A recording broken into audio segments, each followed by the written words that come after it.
Marie-Maurice et Mireille Zaki, bonjour. Bonjour. Deux journalistes, deux livres où on parle de la Suisse, de l'économie. Marie-Maurice sur la vie des Français en Suisse, sur une forme de racisme anti-français, on va en parler. Et puis Mireille Zaki, la finance de l'ombre, la spéculation mondiale. Il faut commencer par vous, Marie-Maurice, parce que c'est un événement très controversé. Vous êtes sans doute une des personnes les plus détestées en Suisse romande ces derniers temps. Une pluie d'injures, de réactions. Ça a été difficile à vivre. Ça commence à l'être un petit peu parce que ça prend des proportions assez incroyables et surtout ce sont beaucoup des attaques Hein. personnelles. Les gens me disent que je suis bête, que j'ai l'air ridicule ou que je suis moche ou je sais quoi, que je C'est suis blonde. C'est au point où un site de 24 heures a dû fermer les commentaires sur ce sujet. Samir Zaki, c'est une expérience que vous avez vécue parfois. Quand on Oui, touche à la critique proche, ça provoque beaucoup de réactions. tout à fait. Donc, il y a toujours dans la proximité, ça joue un rôle très important. Les acteurs locaux de Suisse romand Hein. peuvent être beaucoup plus violents que des critiques par rapport à des institutions lointaines. Et à ce moment-là, je félicite Marie parce que, en tant que femme, on n'aime pas l'adversité en général. Beaucoup de femmes ne prennent pas la parole et n'écrivent pas d'essais, de livres. Et il faut écrire, alimenter le débat. Et ensuite, par contre, il faut encaisser les coups. Et je dirais que c'est fréquent. Moi, j'ai été critiquée sur ma voix, sur les collets que je portais. Quand les thèses que j'exprime ne plaisent pas, on peut avoir toutes sortes de critiques. Et ça, c'est vraiment un apprentissage pour nous, les femmes, dans la prise de parole. Il faut supporter les coups parce qu'on a cette liberté de s'exprimer en même temps. Alors, on vous entendra sur le fond. Vous n'êtes certainement pas d'accord sur la Suisse, sur la critique de la Suisse, etc. Mais sur la forme, effectivement, les injures, etc. Le pire que vous ayez reçu, c'est quoi? Oui, ce sont des insultes que je me passerai Ouais. de répéter là, qui s'attaquent à moi et à mes proches même. On peut critiquer mon travail, j'adore le débat et puis je fais ce livre pour qu'on en parle, mais il n'y a pas besoin de s'attaquer à ma personne, je pense. Ça vous a frappé la fibre patriotique ou nationaliste des Suisses qui n'aiment pas beaucoup qu'on les attaque, qu'on les critique? Vous l'aviez sous-estimé? Sincèrement, je m'attendais à ce que ce soit aussi virulent. Les Suisses n'aiment pas du tout qu'on critique leur pays. Hein. L'autocritique n'est pas un exercice qui est très pratiqué en Suisse, contrairement en France. Est-ce que c'est pas vrai de tous les pays ou de beaucoup de pays? Non, je crois qu'en France, on adore critiquer son État, Hein. on râle sur tout. Vous le dites qu'on est très râleur, c'est vrai.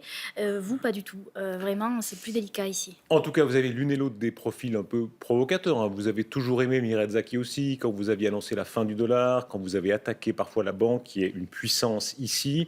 Vous aimez ça, quoi? Un peu de provoque ne nuit pas, vous le pensez les deux? Je pense qu'il faut oser lancer des débats et après, il faut vraiment affronter les Voilà. critiques et avoir des arguments. Par contre, des arguments de fond. C'est vrai que des attaques ad personam, il faut vraiment. Ça détruit le débat. Non, mais vous aimez ça, Mais c'est il faut. votre marque de Voilà. fabrique, ça vous fait briller les yeux quand ça commence à... C'est Hein? vrai que je trouve que c'est stimulant et je ne Voilà. crains pas du tout ça. Mais je comprends la réaction de Marie. Vraiment. Et vous, Marie, vous affrontez? Oui, moi j'aime les débats. Je pense que la Suisse en manque un peu parfois, donc je suis contente de provoquer ces réactions. En tout cas, je pense qu'il ne faut pas se laisser dissuader. Ah, c'est Alors, sûr. sur le fond, vous avez une thèse au fond, c'est qu'il y a une sorte de complexe de supériorité qui s'est renversé. Vous décrivez une Suisse qui a un petit complexe de supériorité, riche, travailleuse, qui au fond trouve que les Français en particulier, beaucoup de Français n'ont pas leur place ici, c'est ça? Alors vous dites le mot thèse, Darius. C'est pas une thèse, c'est pas. J'ai pas inventé ça, j'ai pas créé ça de toutes pièces. J'ai fait une enquête sur le terrain et j'ai constaté que c'est le cas. Euh, c'est politiquement incorrect de s'exprimer de manière raciste envers certaines nationalités. Par contre, envers les Français, les Suisses se lâchent. Et ils se lâchent parce que, je crois, d'après ce que j'ai cru comprendre, ils ont le sentiment d'avoir souffert de la France qui se moquait d'eux pendant longtemps. Et il y a cet esprit de vengeance. Vous faites parler un certain nombre de Français qui décrivent des scènes très concrètes. Par exemple, le fait, si un Français arrive en retard dans une entreprise, on dit « Ah, c'est parce qu'il est français ». Oui, alors vraiment, ça va de la petite blague aux choses un peu plus graves, mais le français ne peut pas se permettre d'être en retard. En séance, il faut vraiment qu'il reste le plus discret possible. En général, il faut un peu, en tant que Français, faut essayer de se taire ou de faire le moins de remarques possible. On nous fait beaucoup de remarques sur les 35 heures, sur la grève, sur le fait qu'on travaille moins bien, Vous, qu'on... vous décrivez des Suisses, alors vous faites aussi certains compliments, mais vous décrivez comme des Suisses pas très sympathiques. Vous dites quand même un fond de froideur, un certain blocage social, les Suisses qui n'invitent pas volontiers, les Suisses parfois dénonciateurs. Franchement, c'est un tableau général assez négatif. Vous le partagez, Mireille Zaki? Alors, quand je suis arrivée à l'âge de 8 ans ici, puis qu'on s'est installé à 10-11 ans, j'avais dans la petite bourgade de Versoix entre Genève et Vaud, j'ai subi effectivement une grande méfiance. Et là, je pense que là, on peut plus parler de racisme parce que, étant d'origine égyptienne, c'était plus alors les bougnouls, les Arabes, les Arabiens, les pharaons, alors tous les préjugés et tous les clichés contre les Arabes, on les a eus. J'en parle pas souvent, mais là, je pense qu'aujourd'hui, c'est l'occasion de dire que là, ça, c'est un vrai sentiment de mépris racial. Mais dans le cas de ce que dénonce Marie, je dirais que c'est pas du racisme, c'est un rejet d'ordre identitaire par rapport à une population qu'on estime au contraire dominante. Et on assiste exactement à la même chose en Suisse alémanique par rapport aux Allemands, qui occupent énormément de postes dans les hautes écoles, les universités. À Genève, vous savez très bien qu'à cause des frontaliers, on voit des coiffeurs, des cafetiers, des banquiers. Dans tous les domaines, on a des Français. Et il y a un rejet, mais par rapport à une culture qu'on estime dominante, je suis pas d'accord. Pas inférieure. Pourquoi ce serait pas raciste de traiter un Français de sale Français? Français. De race française. Oui, mais le racisme, c'est appliquer une série de qualificatifs négatifs à un groupe sous prétexte qu'il fait partie du même groupe. Pourquoi ce serait raciste de dire arabe ou égyptienne? Parce qu'on peut parler de différences ethniques qui se voient, alors que là, vous partagez le même physique caucasien, la même langue, parfois la même religion, très souvent, judéo-chrétienne, vous êtes du même continent, vous êtes européen. Et donc, je ne dirais pas que ce soit un mépris racial qui est toujours dans un sentiment de supériorité par rapport à une race qu'on juge inférieure et envers laquelle on a un dégoût ou un mépris. Mais là, il y a un rejet identitaire parce que depuis 2008, je pense, avec la crise de l'euro, il y a en général un rejet de l'Europe et des Européens, et les Français en particulier qui partagent notre langue et qu'on suit tous les jours à la télé, on pense que c'est des losers par rapport au modèle de succès suisse. Et là, c'est vrai qu'il y a aujourd'hui ce mythe du modèle de succès suisse qu'entretient notamment l'UDC. Donc le contexte est très favorable, mais les Allemands en Suisse alémanique subissent aussi un rejet. Il y a un vrai passif, en tout cas. Vous, Marie-Maurice, vous décrivez des gens qui souffrent réellement, qui se sentent victimes d'attaques vraiment dans leur identité française. Vous les avez rencontrés ? Oui, beaucoup de Français que j'ai rencontrés sont très mal à l'aise, un petit peu sur leur garde, sur leur réserve. La plupart ont eu des réflexions négatives, parfois sur le ton de la blague, parfois très répétitives, parfois très lourdes et parfois méchantes. Alors, c'est le cas, c'est ce que je décris. Sur le fond, est-ce que c'est vrai? Parce qu'au fond, une des grandes données du livre, c'est ça, c'est est-ce que oui ou non, la Suisse est plus travailleuse que la France? Qu'est-ce que dit selon vous la statistique? Est-ce que oui ou non, les 35 heures font, entre autres, que les Français travaillent moins que les Suisses? Non, les Français, il faut arrêter avec ce mythe du Français qui ne fout rien. Il y a les 35 heures, mais la productivité française est excellente, supérieure à celle des Suisses en termes horaires. En tout cas, toutes les statistiques le disent. La France est un pays qui ne va pas si mal que ça. Il y a des belles entreprises. Vous êtes presque François Hollande, là. Là, vous défendez évidemment le succès économique de la France. C'est votre point de vue, revenons sur les chiffres. Oui. Alors, il faut compléter les chiffres.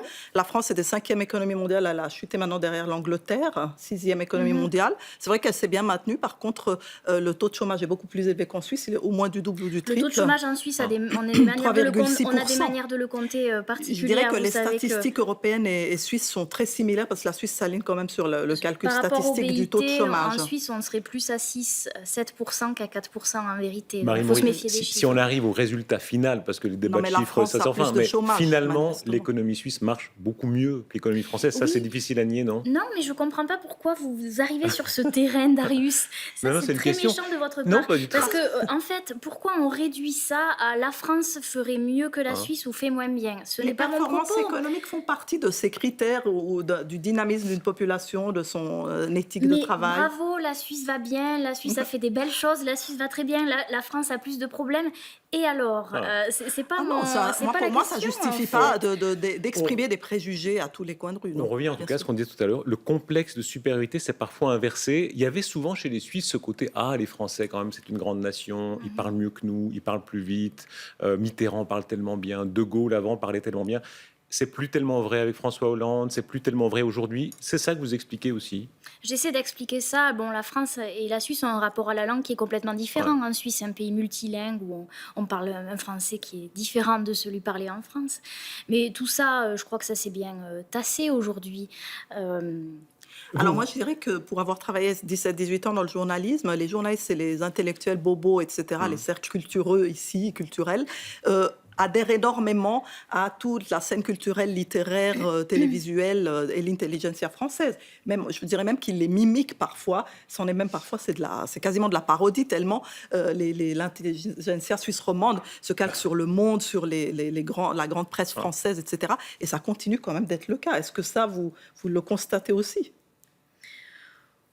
Ça reste une référence, disons. Oui, mais je sais pas trop quoi dire, parce que j'ai l'impression que là, de ce point de vue, rien ne change. Enfin, il y a un rapport d'estime et d'admiration parfois entre les deux pays qui est réel. C'est ça. Ça change rien au problème. Et moi, ce que je décris, c'est qu'il y a un vrai malaise, une vraie crispation très forte à l'égard des Français en Suisse. Est-ce que vous pensez que les Portugais et les Italiens, qui sont quand même les premières populations devant les Français à Genève, je ne parle pas des frontaliers, mais des résidents, ils subissent pas ça, les Portugais, les Italiens, les plus grandes communautés? D'après ce que j'ai compris, j'ai interrogé quand même un certain nombre d'experts sur le sujet, le rapport est un peu différent, parce que le Portugais et l'Italien va occuper des postes de travail qui sont moins hauts dans la hiérarchie professionnelle. Donc, ils représentent moins une menace pour le travailleur suisse. Voilà. Tandis que le Français, en fait, il représente une menace parce qu'il est bien formé, il est potentiellement sur le marché compétitif, ça, c'est sûr il s'exprime bien, et puis, du coup, on est plus virulent avec des gens qui nous semblent plus agressifs et plus menaçants. Et prendre plus de place. Ça remonte très loin. Il y a des allusions historiques qui sont intéressantes. Le mot frouze, le fameux mot frouze, le mot négatif que beaucoup de Suisses emploient pour les Français, on ne sait même pas d'où il vient. Il remonte un peu au fond des... Non, l'étymologie est très floue. Si j'ai bien compris, ça faisait quand même allusion aux Parisiens en costume qui débarquaient un peu comme ça au bord du Léman. Oui, c'est un peu l'équivalent le petit doigt en l'air. Des boches. Ouais. Ou des roast beef, un peu. Mais maintenant, le frouze n'est plus seulement le Parisien. Maintenant, quand on me le dit ou quand on le dit aux Français, c'est tous les Français sont des frouzes. L'histoire d'une Suisse qui a été pauvre aussi. Vous le rappelez, c'est un ancien pauvre. On est, nous, Suisses, d'anciens pauvres. Vous rappelez le XVIIe siècle où on disait la chair du soldat suisse est devenue plus coûteuse que la viande de veau. La Suisse des mercenaires, la Suisse de la pauvreté, la Suisse des vallées où il y avait très peu d'argent. C'est resté, vous, Miyazaki. Alors, vous êtes d'origine égyptienne, naturalisée suisse, à quel âge? 12 ans. Ouais. Ça s'est passé assez vite, je dois dire. Mais c'est vrai qu'une amie, une copine de classe dont la mère, elle portait le sari indien, elle s'est vue refuser la naturalisation. C'est pour ça qu'aujourd'hui, ça me fait sourire de voir que des femmes voilées se font refuser la naturalisation. Parce que quelque part, depuis 85, c'est comme ça. On veut l'intégration. Ces deux Suisses, la Suisse aujourd'hui très prospère, mais ou une Suisse qui a été très pauvre, vous le sentez ça encore aujourd'hui? Tout à fait, qui se prévaut, et on voit dans les votations qu'on se prévaut d'avoir réussi grâce à notre mérite, grâce au travail bien fait. On refuse les 6 semaines de vacances, peut-être qu'on va bientôt refuser le revenu de base inconditionnel. Ça, dans notre identité, c'est vraiment quelque chose de constitutif, cette fierté d'avoir été pauvre et d'être devenu riche. Voilà, et d'avoir fait du travail minutieux, développer des vrais savoir-faire, ne rien devoir à personne, ne pas vouloir être dominé par l'Allemagne, la France à côté, et toujours garder son indépendance. Il y a un mythe du travail très fort, mais il faut rappeler que la Suisse s'est aussi construite avec les capitaux étrangers, pas seulement à la force du poignet, disons. C'est sûr. La vision de l'État, la vision de la personne, très différente aussi. Vous décrivez, Marie-Maurice, à quel point l'idée de l'État reste chez les Français tellement dominante. Ils ont de la peine à comprendre ça souvent quand ils viennent en Suisse, ou ils l'apprécient ou ils ne l'apprécient pas d'ailleurs, mais à quel point la Suisse met la personne en avant, l'individu en avant, est très libérale. Alors ça, c'est vraiment le plus gros choc pour les Français qui débarquent en Suisse, qui ne connaissent pas la Suisse. En général, les Français connaissent assez mal ce pays parce qu'il est compliqué à comprendre pour un Français. C'est un peu les États-Unis, c'est décentralisé, les cantons sont super puissants, et puis on vote tout le temps, et puis l'individu est très fort, et puis il y a un contrôle social très fort ici. Vous vous rappelez le premier choc? Alors vous avez une pointe d'accent de Toulouse, vous êtes d'origine toulousaine, marseillaise, etc. Donc on voit que vous êtes française, enfin on l'entend. Vous vous rappelez le premier choc, premier rapport où vous vous êtes dit, voilà, on parle la même langue, mais on n'a pas la même culture? Je crois que c'est quand on m'a dit à la boulangerie, est-ce que vous souhaitez un cornet? Et puis là, je suis restée interdite pendant quelques secondes. C'était les premiers jours où j'étais là. Et puis après... Et en 2012, déjà, vous avez écrit dans le Figaro le racisme anti-français, qu'on vous dit ici, madame, on ne mange pas de comté, mais on mange du brie ou de l'emmental. En fait, c'est idiot à dire, mais pour la première fois, je me suis sentie une étrangère. Pourtant, j'avais vécu dans d'autres pays, mais jamais on m'avait fait sentir à ce point que j'étais pas d'ici. Le choc politique, il y a une majorité en Suisse, le pays en général, qui est de droite quand même, qui s'est renouvelé génération après génération, même s'il y a une gauche forte aussi. En France, c'est plus compliqué. Vous dites contrôle social, il y a un sens de l'ordre en Suisse qu'il n'y a pas en France? Oui, tout ce qui est circulation, poubelle, enfin la vie, contrôle des habitants, ça c'est un truc en France qui n'existe Maintien de pas. l'ordre, en général, On oui, ne bien sûr. s'enregistre pas dans la commune où on vit en France. Tout ça est très très différent. Les Français qui vivent ici ont le sentiment d'être un peu surveillés, c'est vrai. Votre livre, Mireille Zaki, vous parliez, Marie-Maurice, vous attaquiez un peu sur la question de la banque qui a amené beaucoup d'argent à la Suisse. Quelle est la part de vérité d'abord? Est-ce qu'on a tout dit là-dessus, hein? On a dit que la banque était une vache à lait de la Suisse, Oui. on a dit non, c'est que 10 ou 12% du produit, etc.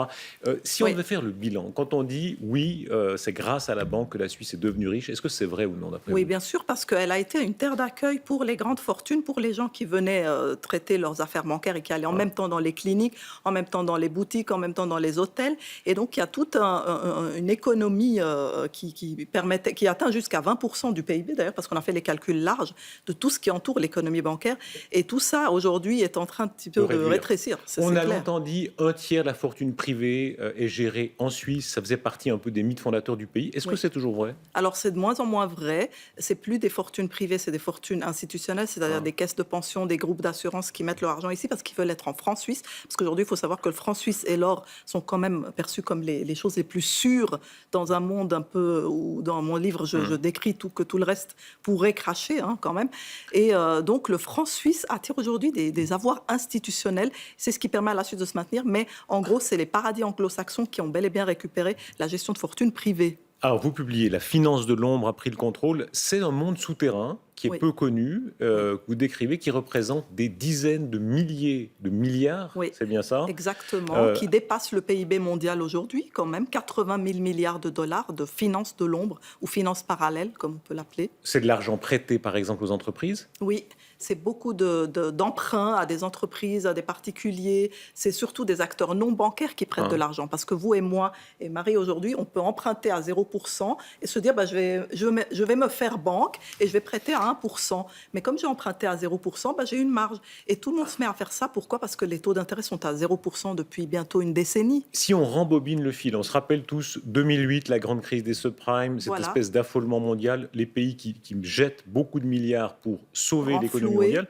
Qu'est-ce qui s'est passé depuis lors, d'après vous? Depuis lors, ils ont émis environ 14 000 règles différentes pour que les banques puissent couvrir leurs risques à l'avenir et qu'elles ne dépendent plus jamais des gouvernements. Mais qu'est-ce qui s'est passé? C'est comme une piscine à 3 murs.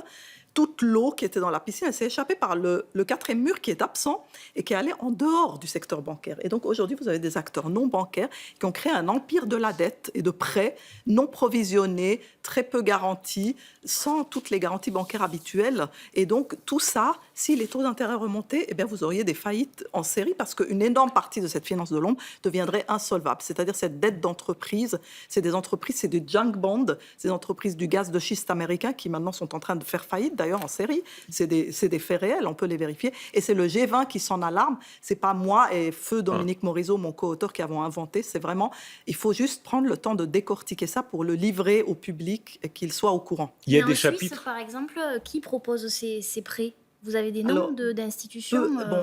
Disons que les banques comme UBS et Crédit Suisse, elles ont des dark pools. C'est une partie de la finance de l'homme que je décris. C'est-à-dire, elles entretiennent des bourses secrètes et opaques entre lesquelles, moi, je peux vous vendre 1 million d'actions Apple au prix que vous et moi, on décide, en dehors de toute règle boursière habituelle. Et donc, ils entretiennent certains marchés opaques. Mais sinon, c'est énormément en Europe, en Allemagne, dans l'Union européenne et en Angleterre, et surtout aux États-Unis. Ça, c'est les énormes pools de finances de l'ombre. Il y a des chapitres très techniques dans votre livre. Oui. On comprend à quel point ces financiers sont au fond des mathématiciens. C'est des modèles, des équations très compliquées. Exactement. C'est leur profil. Oui, c'est des fonds comme Blackstone, BlackRock, c'est à la fois du capital investissement, des gérants d'actifs, j'essaye de franciser tous les mots, mais c'est des fonds d'investissement énormes qui gèrent des emprunts obligataires d'entreprises en dehors des règles bancaires et qui sont devenus aujourd'hui, Blackstone est le premier propriétaire immobilier aux États-Unis quand même. Il possède le plus grand nombre d'immeubles. Votre thèse, c'est que tout ça peut s'écrouler, comme un château de cartes. Parce que tous ces investissements sont faits avec de l'argent emprunté. J'emprunte et j'investis de l'argent emprunté. Et à la minute où ces marchés crachent, Eh bien, il n'y a personne pour renflouer, hein. Est-ce Ni les que- banques centrales, ni les gouvernements, ni les particuliers. Est-ce que c'est pas en même temps l'essence du capitalisme, la spéculation? Vous, les journalistes économiques, c'est un peu votre fonds de commerce, hein, vous dites toujours, ouh là là, ça va s'écrouler, la crise, etc. Et au fond, on voit que malgré tout, si on prend sur 100 ans, sur 200 ans, le capitalisme a quand même rendu l'Occident toujours plus riche, toujours plus prospère. Alors Est-ce d'abord, que- on voit des inégalités se creuser. Pardon, Non, non. vous vouliez poser une question? Non, je vous en prie. Parce que les inégalités se sont quand même creusées au fil de ces 3 décennies. Il y a eu des cracks tous les 7-8 ans de manière très régulière. Et j'ai calculé les montants de chaque crack. Et chaque fois, en ampleur, c'était C'est plus. beaucoup plus. Voilà. Dans les années 90, les cracks immobiliers aux États-Unis et en Suisse étaient relativement faibles. Le crack des valeurs technologiques en 2000, un peu plus gros. Les subprimes, un peu plus gros. Et maintenant, bah voilà, il y a 80 000 milliards de dettes non provisionnées, risquées, de finances parallèles. Les vrais centres mondiaux de la banque, alors c'est forcément Londres, Alors, ça s'est beaucoup concentré sur Londres, New York la et vraie l'Asie, la Chine. agressivité bancaire, hein, celle qu'on imagine chez Goldman Sachs ou autre, est-ce qu'elle existe toujours en Suisse? Est-ce que c'est toujours un centre de ça, ou bien est-ce qu'on a été échaudé par les dernières années?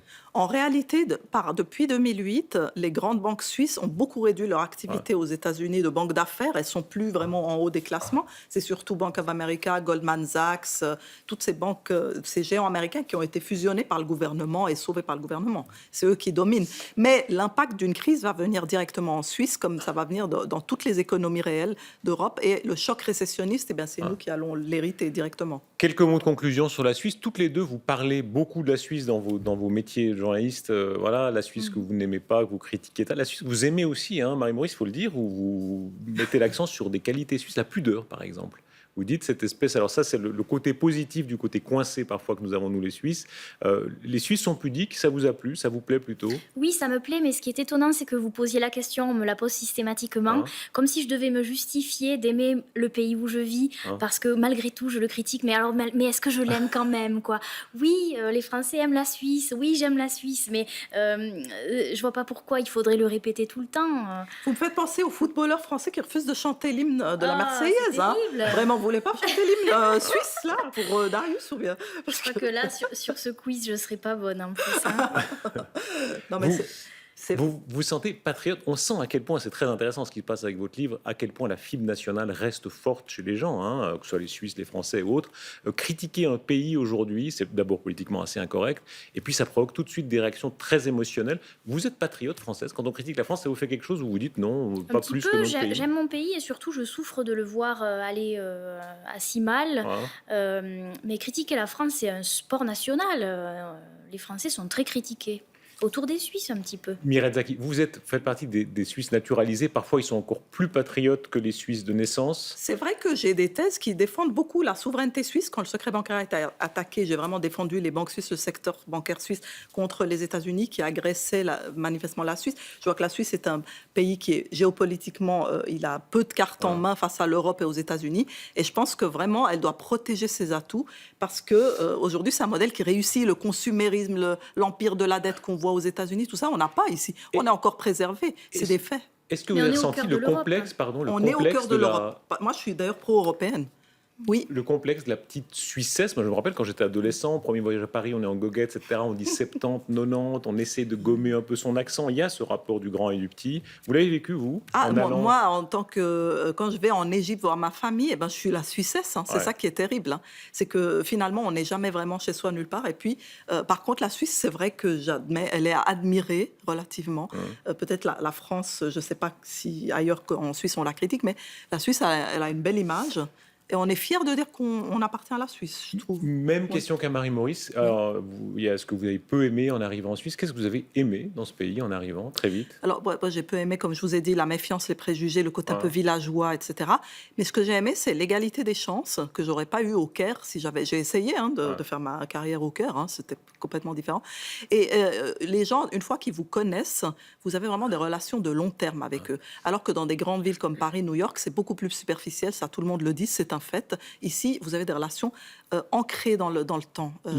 L'esprit égalitaire des Suisses. Il y a un mot de Duhamel, Oui. je crois, qui dit en France, si vous dites président dans la rue, il y a 15 personnes qui se retournent parce que tout le monde est président de quelque chose, etc. C'est vrai que les Suisses, il y a ce côté horizontal. Oui, il y a une ça, c'est une vraie humilité. différence. Oui, on accuse souvent les Français d'être très carriéristes, de vouloir grimper. Ah. Ici, il y a peut-être moins ça, mais parce que le système de formation est différent aussi. Les gens commencent plus bas. Puis il y a un côté de travail, de rapport au travail. On se fait en travaillant plus que par les diplômes. En France, les diplômes et le statut comptent aussi Et beaucoup. on affiche moins son ambition en Suisse aussi, même si on C'est l'a. mal vu. Voilà. Merci à l'une et à l'autre. On vous lira. Mireille Zaki, la finance de l'ombre a pris le contrôle chez Favre. Et vous, Marie-Maurice, bienvenue au paradis, chez Stock. On l'a dit avec des réactions tellement vives. Allez, dites un mot apaisant pour tous ceux qui vous ont tellement attaqué comme ça. Il faut savoir...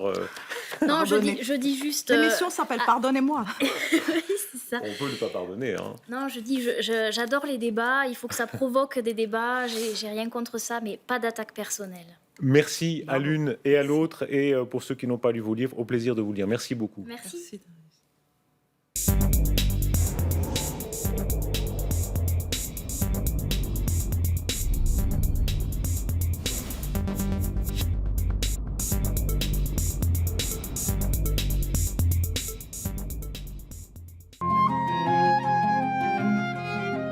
Pardonnez-moi avec le matin dimanche.